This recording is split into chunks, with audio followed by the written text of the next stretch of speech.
This episode is brought to you by State Farm. From your morning podcast to your afternoon playlist, State Farm knows you personalize your entire day. And that's why State Farm helps you personalize your insurance with the State Farm Personal Price Plan. It offers coverage options that help protect what you care about most at an affordable price just for you. Like a good neighbor, State Farm is there. Prices vary by state. Options selected by customer. Availability and eligibility may vary.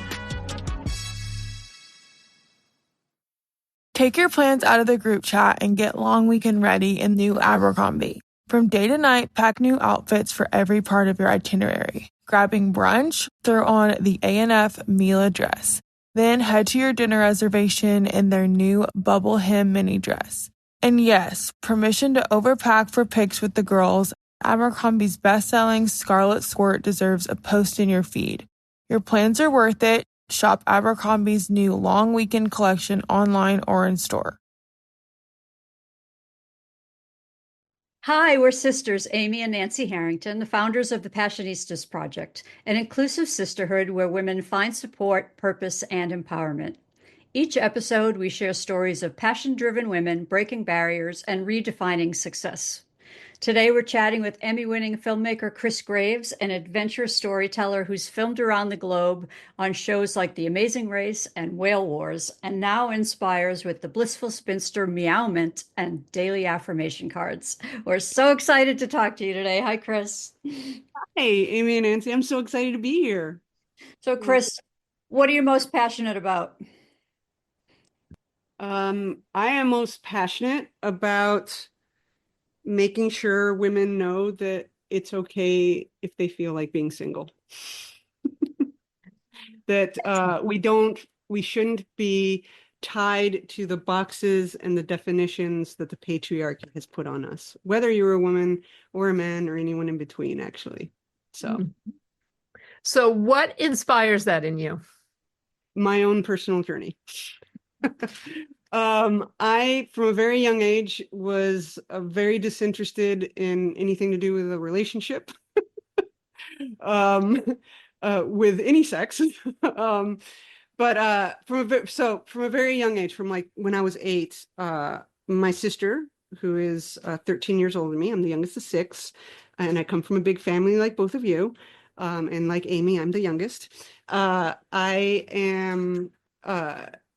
So it's 4 boys and 2 girls in my family, 2 older brothers, my sister, 2 older brothers, and me. My mom was very symmetrical in having her children. But my sister made sure I was a feminist as I was growing up, made sure I had my first pair of jeans. And when I was 8, she took me to see Close Encounters of the Third Kind. And I don't think I mentioned it, but I grew up in Mexico City. So I'm a third culture kid. If anyone out there knows that, it means that you're from one country and you grow up in another. So you kind of are this blend of the 2 cultures. And I lived in Mexico from 1 to 19. So the joke between my friends and I is that I'm an American Mexican. But anyway, but we went to see Close Encounters. It was like a sister day. And when we got out of the theater, my sister said, "What did you think?" And I said, "I want to do that." And she said, "What, be abducted?" Because my whole family is full of wise asses. And I said, "No, I want to make that." And somehow my little 8-year-old brain had figured out that someone had told me a visual story, and I wanted to do that. And I started writing the very next day, and I was very, very focused. I had a membership to a subscription that was given to me at Christmas, probably I think when I was 11 or 12, to Premiere Magazine, which I would read from cover to cover. I discovered that they filmed American films near my house because they filmed a lot of American movies in the 80s in Mexico City, 70s and 80s, and I would sneak onto sets whenever I saw the trucks show up.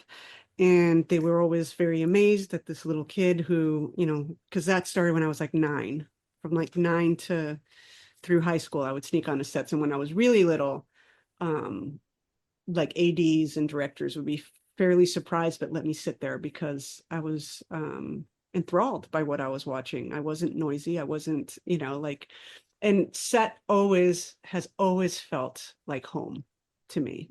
I love being on set. whether I'm a PA or a friend visiting or the director or the producer or whatever it is I'm doing, just that energy of this collaboration taking place to make this piece of art is it's just home to me. And so that was always my focus. I also did theater because theater is where film started, right? And to anyone out there listening who wants to be a screenwriter or a director and they haven't studied theater, please pick up a copy of Aristotle's Poetics, because that is actually where it all started. And so I would do theater in middle school and high school, and I was also into photography in the darkroom.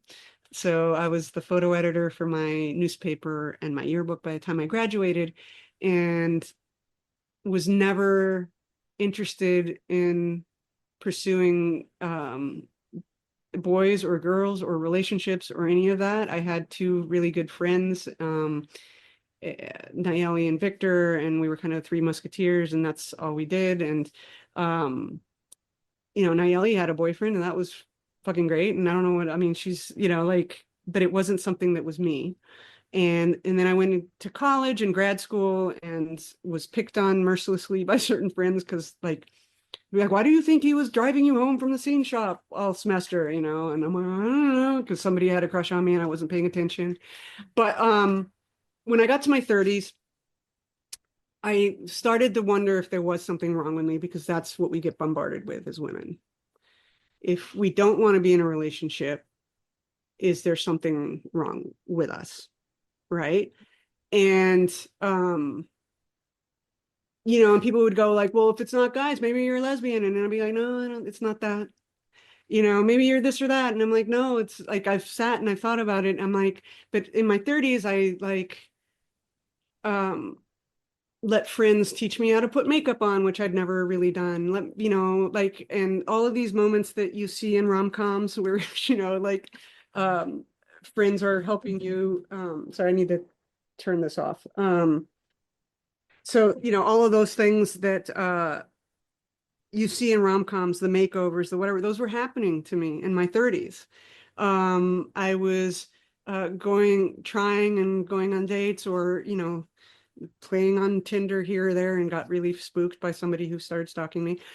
So I don't do online stuff anymore. And really pretzeling myself into this version of Cris that was trying to fit in to what society wanted me to be as a woman.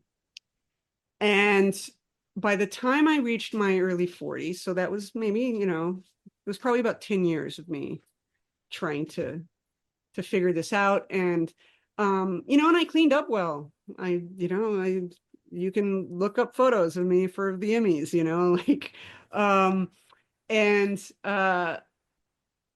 I realized, I woke up one day and I was like, I think we're being gaslit by the patriarchy, is basically what kind of came into my head.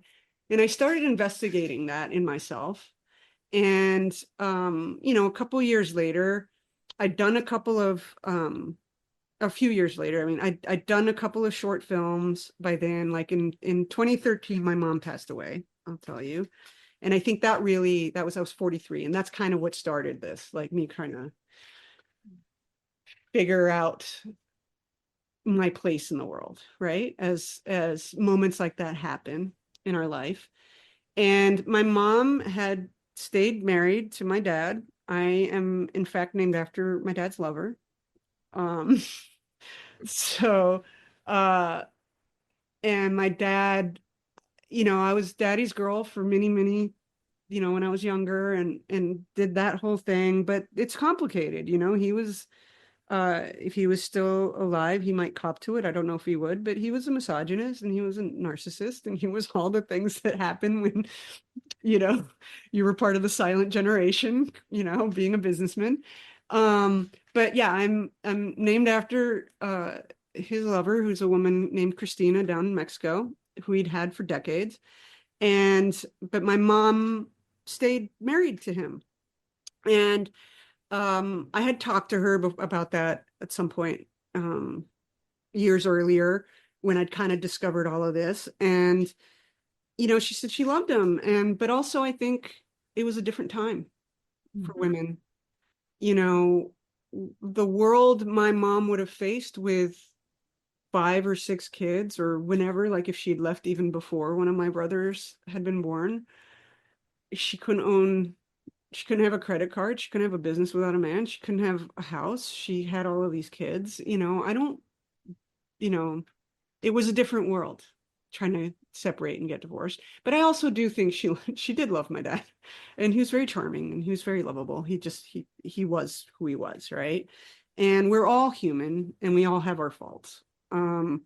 But when she passed, a couple months later, or a few months later, I woke up one morning and realized little Cris was there. Little 8-year-old Cris was there. And she was asking me what I was doing. And I'm like, what are you talking about? And she's like, well, you're working in TV and you're getting to travel, like you've already been able to travel everywhere you wanted to, because that was another dream I had. And by that point, I'd been able to working on unscripted shows of the adventure type, which is the kind that I'd worked on, had allowed me to go to all continents, which had been a dream aside from filmmaking. And I was also a National Geographic, and Jacques Cousteau watcher, and dreamt of going to all continents. And I'd achieved that through the work I'd done. And she's like, and you get to tell all of these stories of other people, but why aren't you telling yours? You moved here to make movies and write scripts and direct them. And she was right. And so I sat down and made a plan. And I'm like, okay, only take jobs to a certain title. So I don't take anything above a senior producer on shows I work on, because I could very well show run, and it's not something that's in me. I don't like it. Not in unscripted. If it was a TV show I created, it'd be a different thing. But what that would allow me to do is I know how to do my job well enough and give it enough energy that at that level that they're getting 100%, but I still actually have gas left in my tank to do what I want to do. And so that's and I started operating under that. I had read and done watched a lot of interviews with Roxane Gay, and she had this. I saw her tell someone that thing, going, call it your day job, whatever you're doing, and make sure that you're doing something that leaves you enough in the tank to do what you really want to do, like your passion. And so that's where I got that from. And I started operating from that. And the next day I went on Craigslist and I found a Blackmagic pocket cam thing, like with lenses and everything else, the very first version of it, because it was 2014 at the time.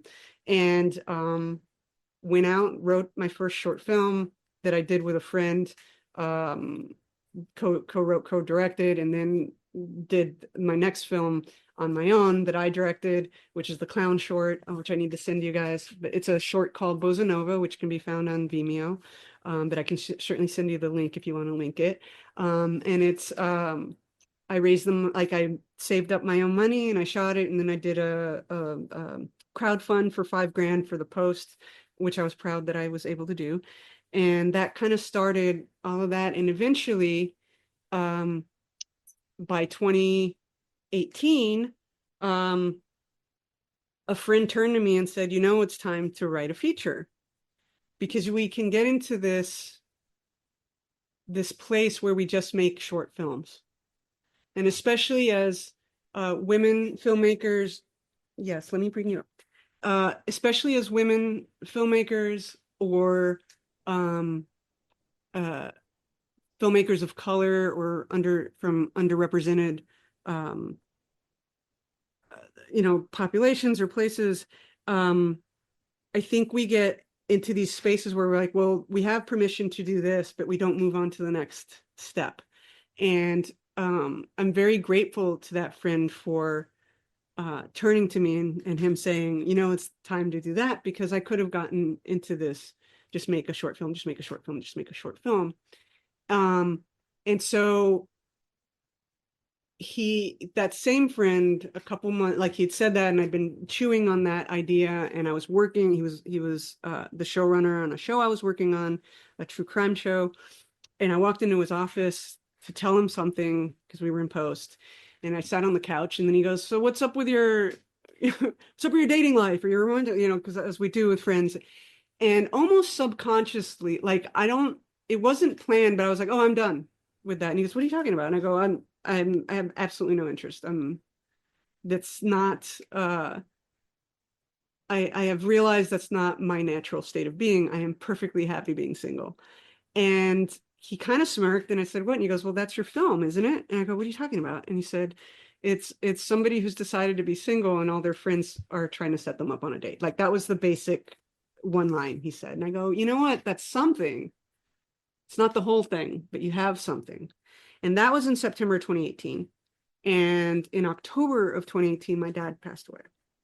And I don't say this to make people feel sorry for me or anything. It's just, those are those things that happen in life. And so I went home, and, you know, we did the whole thing with my family and all of that happening. And about 2 months later, I was walking in my neighborhood, having a walk, and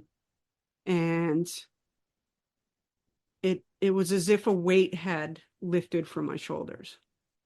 And I realized that I no longer felt this pressure I'd had without necessarily knowing it had been there to bring someone home, a partner, or to from my parents. And they'd never sat me down and been like, you know, we wish you'd get married. Like, there'd never been that, because I think my mom used to say about me that I'd been born and then I raised myself, that's how independent I was. And, you know, I look back at my life, and she's was completely correct. I was, you know, whereas my dad had told my sister at some point, why would I pay for college when you're just going to get married and be taken care of from a man, which was something that would have been said to a young woman in the 70s. There was no argument whether I was going to college or not with my dad. My dad knew that wasn't something he was going to win. I don't know what it was with me, but I think possibly it was my sister's influence on me, but who's a badass, and I love her to death, just like you love each other. And I wish she lived in Los Angeles, but she lives in Dublin, so she's further away than you two are from each other. But so that was it. So this weight lifts off my shoulders, and I'm like, and it really solidified for me this idea I opened with, which is we're putting these definitions in these boxes of what we're supposed to be doing and what's supposed to be, you know, making us a member of society in the way we're supposed to be, but also where our happiness is supposed to come from. Because as women, we are really taught that our happiness is exterior to ourselves. It's how we're socialized from the first Disney film that's put in. And that's just wrong. And it's toxic. But, you know, the young princess comes up to the king and goes, I want to leave the castle and see the world, right? And the king acquiesces, and she goes out, and what does she find 5 minutes later? She points at the prince on the horse and goes, oh, there's my happiness. Mm-hmm. And the prince hands it to her when they get married, right? And, you know, that gets into your DNA. And then you think, oh, my happiness is given to me by someone who chooses me. And then it gets into the DNA with, like, most surprisingly, which I would have never told you, 29-year-old Cris would have told you there's no way in a million years I'd be working in true crime. I don't watch it. I don't pay attention to that kind of news. I write comedy, but I'm really being good at it. because I like to tell people's stories, and I've got compassion and empathy. And you're dealing with people dealing with some of the worst things that have happened to them in their life. They've lost a loved one. They've, a cop's seen like the worst thing they've ever seen. And,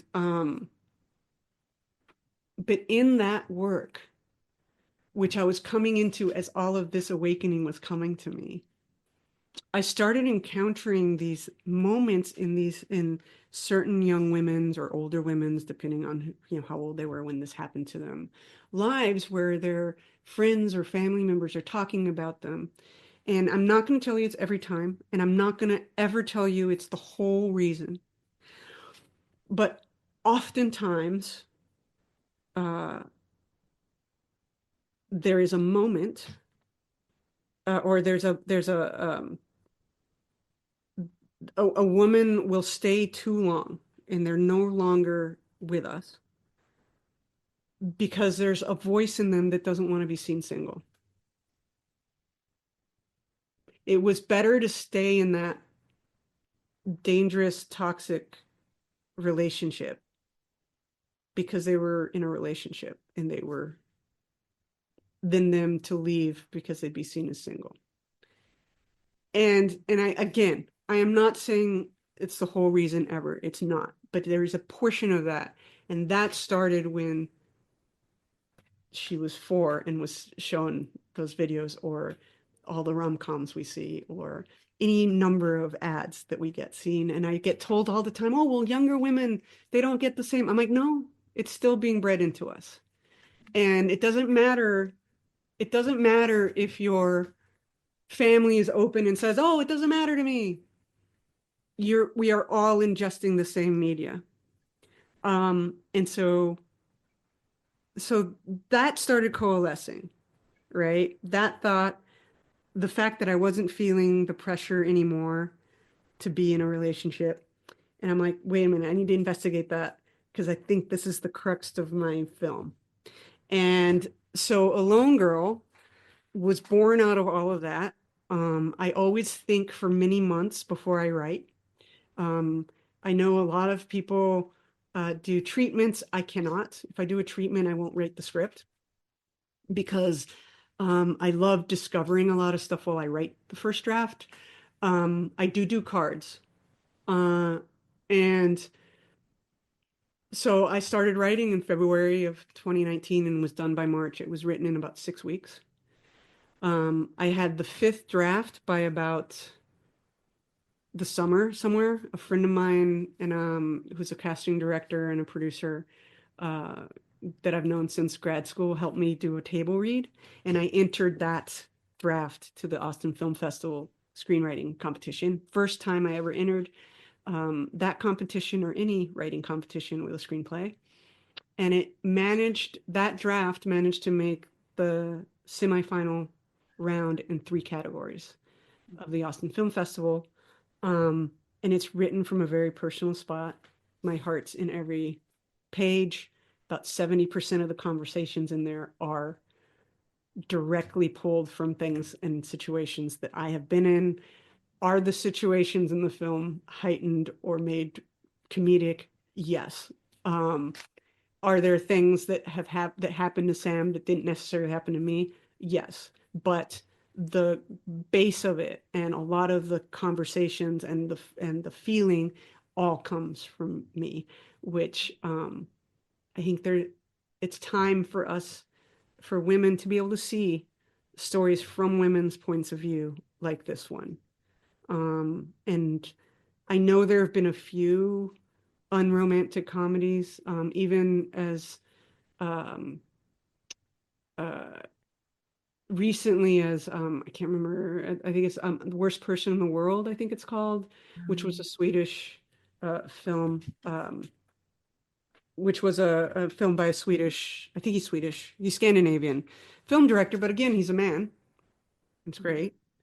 And it centered a young woman, who by a young woman who by the end of the film chose to be on her own, but I could tell a man had written it. Mm-hmm. And it comes in a very pivotal point. The woman gets pregnant at one point with her couple, or with somebody, and she'd always said she didn't want kids. And the person she was with had said he didn't want kids. And it breaks the relationship up because she, but instead of her actually going to have an abortion, the storyteller chose her to have a miscarriage.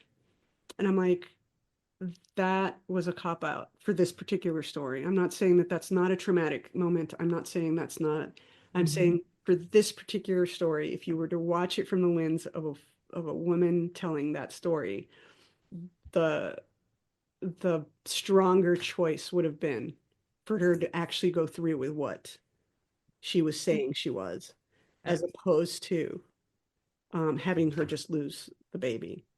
And Well, we've had this conversation, like the Sex and the City thing has always pissed me off, where it's like, yeah, it's all about girls and their friendship and being strong women. And then the end of the series is like, she has to end up with the guy. yeah. Or the choice is Choice is made removed for from her as opposed to her making the bad choice, the difficult choice, right? Yeah. So anyway, but yeah, and that's my very long-winded thing of how I got on that journey, but it's become something much bigger. This is the 6th year I've been working towards getting my film made. I do think as independent filmmakers, we also need to think of ourselves as entrepreneurs. But also, what's come through all of this is that I've realized there's a need for this message to get out even bigger than just my film. I'd like to build a Blissful Spinster community. I've had my own, a few, like, like there was COVID in the middle there when some of this stuff was happening with my script, but also the strikes happened, which should have happened, and we all need those rights. But it's all made it this really interesting, like, landscape to navigate while trying to get this out. But it's also allowed me to evolve and manifest into this version of Cris that you see in front of you, who is far closer to the character I wrote in the script than necessarily I was when I wrote the script, because the script is about this evolution of Sam, that's her name. And at the very end of the script, not to give it away, but she starts a podcast, and then I ended up starting a podcast in imitating my own art. But that also started me on this journey of going, wait, I would get messages from young women going, so thank you so much for talking about this. And they're all women. Like the first messages I got were like somebody was 25, someone's at 35. And it really solidified for me the idea that, yeah, we all are still receiving this. It's not just older women. And I want to be able to provide, something for those women to look at and go, oh, wait, there is a route. And there is nothing wrong with me whether it's, I don't see myself being in a relationship for the rest of my life, which was me, or it's, I don't see myself being in a relationship right now because I need to be in a relationship with myself, and I need to learn who I am, and I need to learn where my happiness comes from and get in touch with that so I can show up better, because you show up better when you harness that, right? And then your relationships will blossom if that's what you want. If you find your person, that's beautiful. I've never been one saying, don't be in a relationship. But we do need to redefine what spinster means and what that means. I think that I weave happiness and I send it out into the world. That's what I want to define spinsterhood as. And isn't the world more beautiful when we allow the tapestry to include all of us? How boring a tapestry if we're closing it off into boxes, right? So, yeah, a bigger mission has transpired. I've made little mistakes. I started a cat brand, which is not a mistake, but the cat brand, what the mistake I made entrepreneurially is that I was being very sneaky as a storyteller, and I launched the cat brand without connecting it to the broader story. And I love my cat people, but that wasn't necessarily, as they say in entrepreneur classes, your avatar, which I didn't know until just this last year when I decided to really hunker down. And then we found out that being single and a cat lady was something to be, was a political leaning, I guess. I don't know. It was a very weird place to find myself. But I do think that all of that has coalesced into me going, well, maybe this is the timing for the film. Maybe this is the reason it's taken 6 years, right? Because the timing needs to be right. Because this movement, the meow, I call it the meowment because it's connected to this, but so the cat brand is actually partly the merch of the film. They're all designed based on my own cats, one of which sadly passed away in January. His name was Jack, and he was my cat muse and my soul cat, as I call him. And I have footage of him sitting on me while writing my script. He has been with me. He was with me the whole journey, but I do think that maybe he moved on because he's doing other things right now with his cat magic, propelling what I'm trying to do forward. But one of those designs, which I guess you're going to do the video, but this is the design. This is Jack. He looks like a little director. And this design is going to be on a sweatshirt that the lead character wears because she has a cat that's named after Jack, who's based on Jack. And that cat's been cast, by the way. There's a cat actor that's been in training for the last 4 years.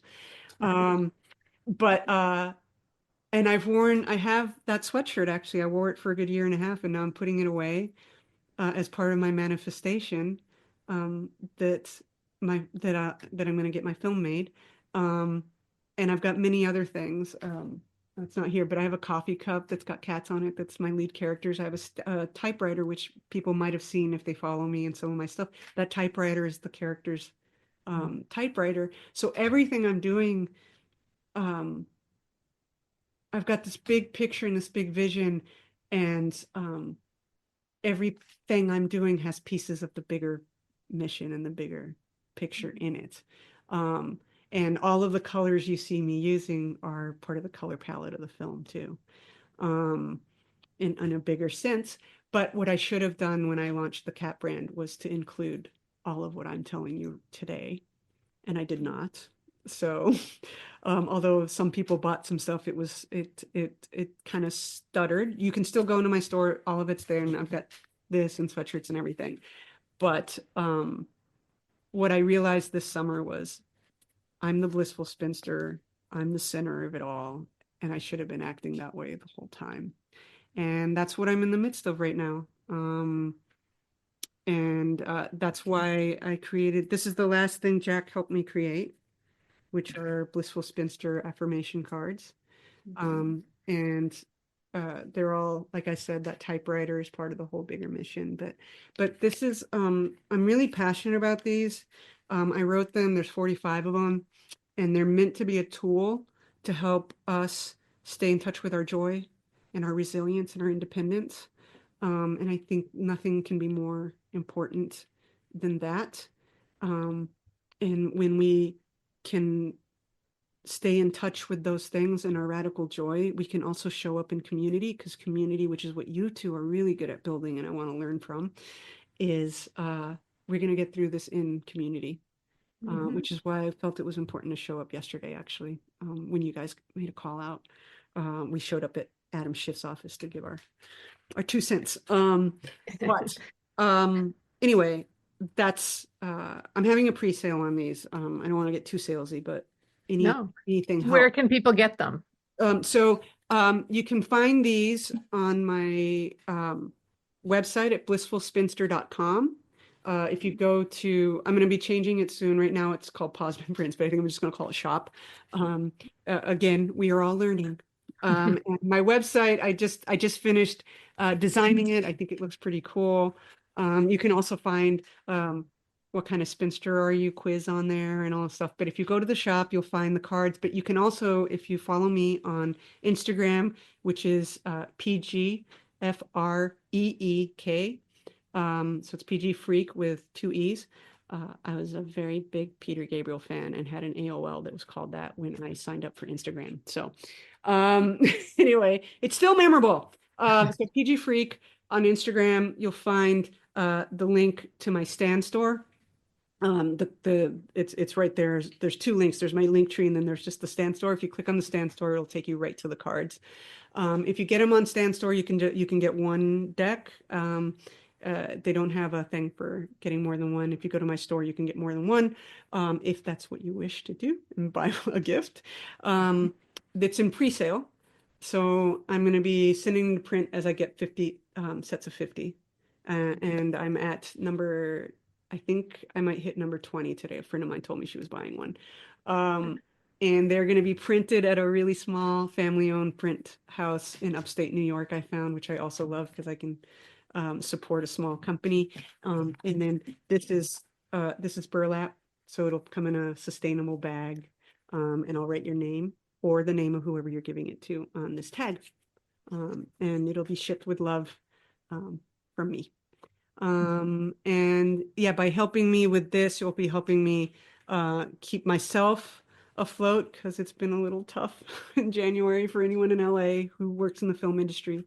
And it will help me launch Blissful Spinster, which I'm planning to do a Substack. I just haven't worked that out.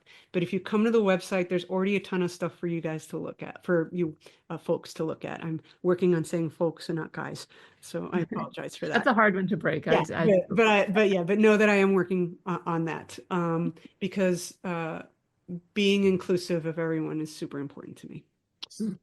And I'm sorry that I just talked for 40 minutes without letting you ask me. No, it's great. You're a storyteller. You went along. Us interjecting questions is just going to interrupt your beautiful story. So I go on side quests. Sorry. No, that was great. If you had gone too far away, we would have been like, "Hey, Cris, come back. We're over here." But on a note, on that note, I absolutely love what you guys have built and the energy you bring, and you know that. And I always try to show up to support. And for anyone out there listening, Amy and Nancy will attest. I do love to support. So let me know how I can help you guys and or you folks. And yeah, we rise together. Yeah, you've been an amazing part of the community, and you're always there for everybody, and especially us. And I don't know how we do it without you. So we're really, really grateful. So what is your dream for the film? Like, what do you hope happens this year in getting this film made? My hope for this film. So, sorry, Bobby's trying to interject, and he's not on camera, so nobody knows. So no, my dream is to get it set up. So I'll be, the story takes place between Thanksgiving and Christmas Eve. I mean, and New Year's Eve.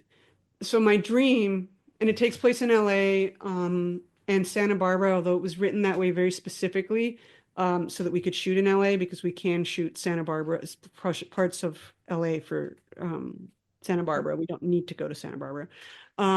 And fortuitously, a movement has just popped up, Stay in LA 2025. Every producer that I have had attached, which I have none attached at the moment. So anyone out there who wants to reach out to me, let me know. Anyone out there who has an investor, especially one who is a woman, or someone like that, I would love. But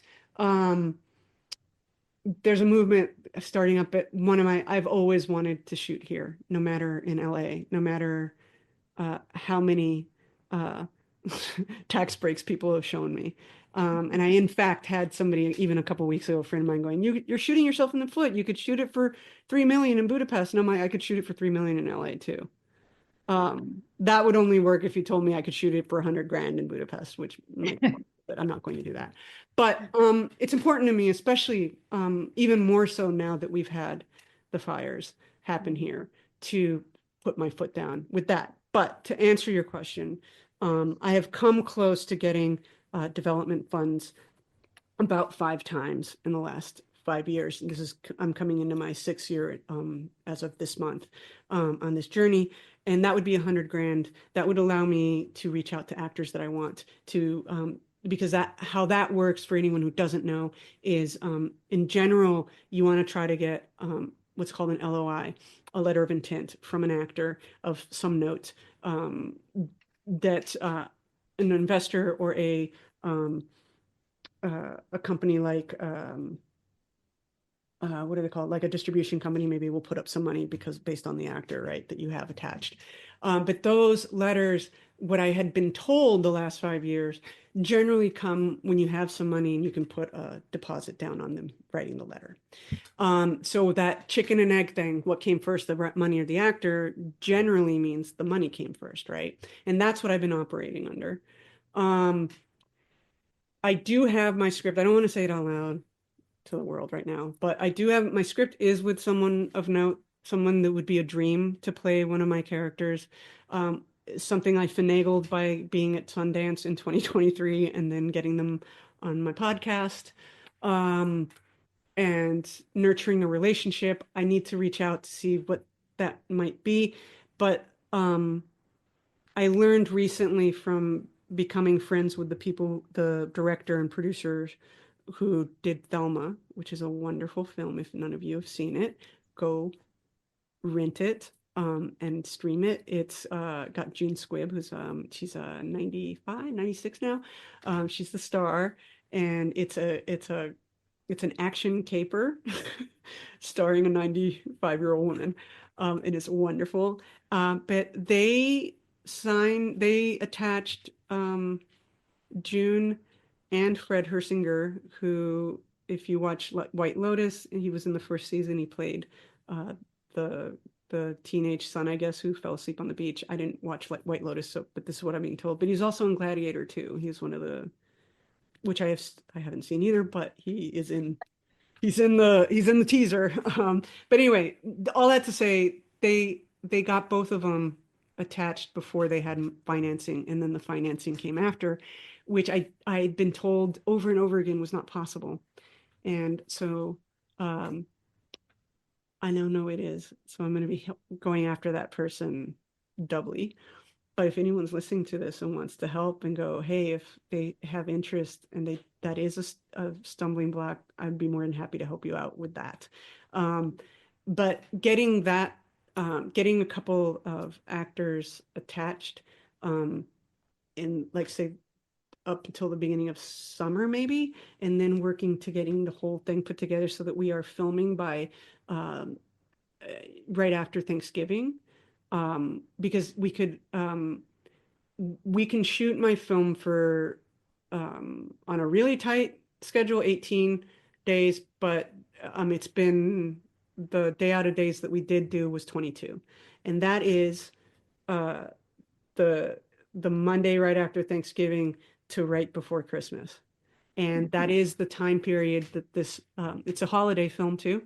A Lone Girl, like, it takes place over those holidays. And LA has a very specific light during that time of year. So it'd be nice to shoot during then, but to shoot it then, and then maybe get it ready to send out to TIFF, which is in the fall. Or if it doesn't get into TIFF, then hold our breath to get into Sundance, not next year, but the year after. That would be my current trajectory, and then what comes of it after that. And there's 3 actresses I would love to play the lead. If anyone out there has any connection to any of them, and any combination of these 3 actresses to play the lead and her sister.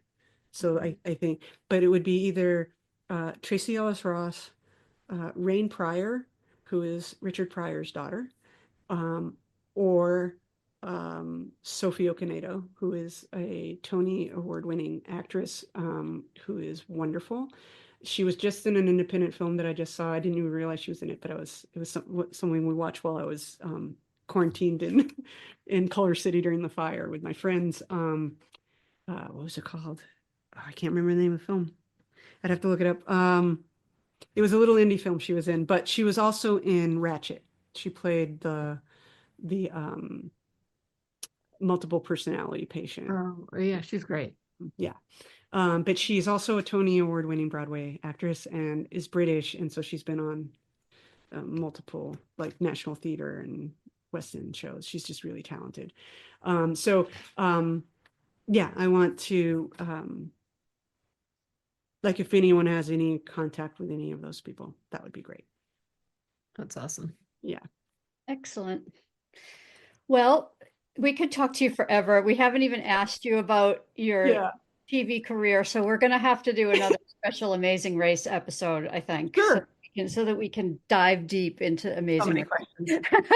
Well, here's the thing. We can totally do that. If people wanted, now they listen to this, even if it's in the Passionista, if people have questions about anything to do with Amazing Race or something like Whale Wars or any of those adventure-based shows, I don't really work in, although I have many friends who've done and have or may even still work on Big Brother or relationship dating shows. Those aren't the things I really chased after to work on, or things that of the nature like in What's It Take to Produce in True Crime or any of that.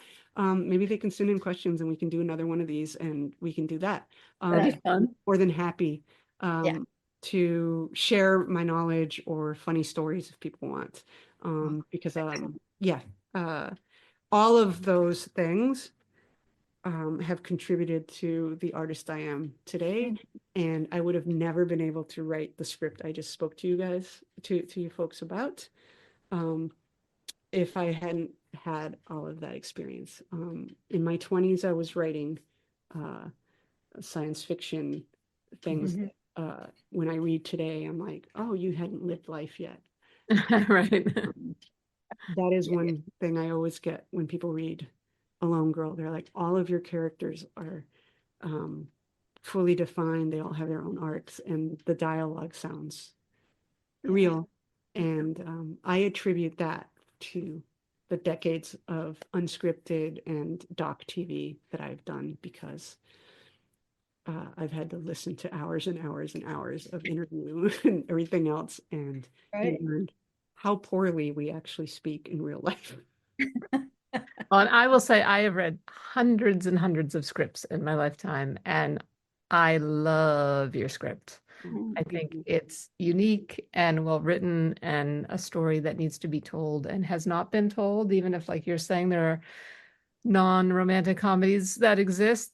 I've never seen anything like it. And as a woman who was single for most of her adult life, and felt that pressure from that world outside, even though I didn't care, it really, really is beautiful. And it's something that will change people's lives. And it's entertaining. It's not heavy. It's really fun. And it's just like one of the best scripts I've ever read. So anybody who's listening who does have money, I just want to throw that out there. Yeah. Thank you so much. Yeah. All right. One last question for you. Yes. Two-part question. Okay. What is your dream for yourself, and what is your dream for women?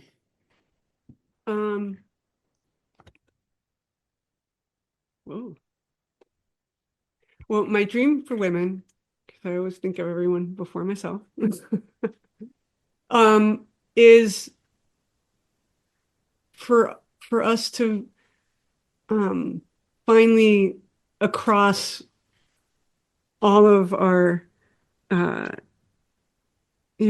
racial and socioeconomic and all those divides, to really realize that our strength is when we are all in community.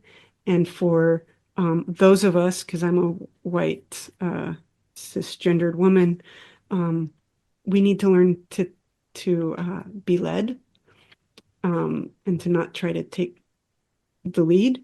And I was just having coffee with a friend of mine, the one that was supposed to come yesterday. We met up later, and she's a person of color, and we were just chatting, and I'm like, for too long we have not listened, and we don't get through a time like we're about to go through without being there for each other and fostering true communities, whether they're small, that then come into bigger spots. Like, do we start small and cook communal meals and invite neighbors? Do we, she when we talked and she didn't come downtown, she said, maybe I'll make some calls. I go, yeah, do some calls. And that's what she did while she waited for me to get back. She called a couple of reps' offices. And one of the things she said, and this is actually pretty important, I think, because it was a brilliant thing. She was talking to this aide of one of our reps, and she said, what can I be doing to help you? And that is how we need to start thinking, right? I think that's like that we can wake up and see that there is power in one, and there is power in the community. And that's my hope for women. And for myself, I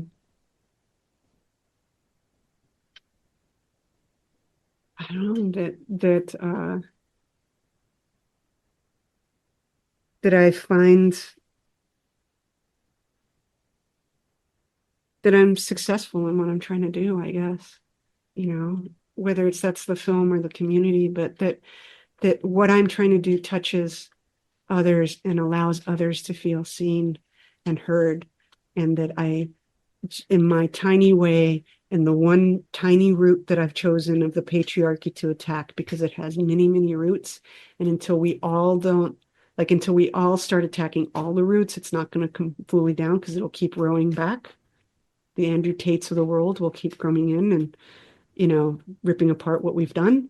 That one tiny root that I am trying to attack, and to the work that I'm doing, that touches whoever it needs to touch, and makes them feel seen, and makes them feel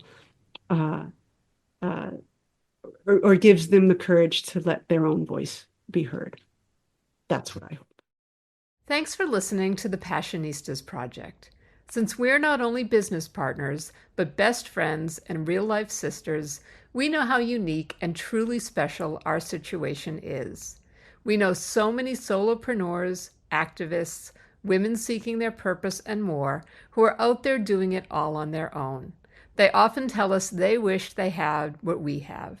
So we've created a space for them and you to join our sisterhood, where trust, acceptance, and support are the cornerstones of our community.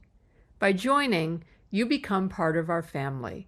We'll give you all of our sis tips on building meaningful relationships through the power of sisterhood, and all the tools you need to thrive in 3 key areas: business growth, personal development, and social impact.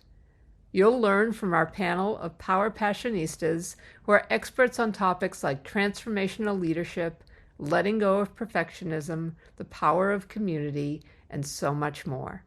You can connect with like-minded women and gender non-conforming, non-binary people who share your values and goals in chat spaces, at online Passionistas pajama parties, and virtual and in-person meetups. And you can register for our exclusive series of online courses designed to help you tap into your intuition, find your purpose, bring your mission to fruition, and integrate diversity, equity, and inclusion in every aspect of your plan. Be sure to visit thepassionistasproject.com to sign up for our free membership to join our worldwide sisterhood of passion-driven women who come to get support, find their purpose, and feel empowered to transform their lives and change the world. We'll be back next week with another passionista who's defining success on her own terms and breaking down the barriers for herself and women everywhere. Until then, stay passionate.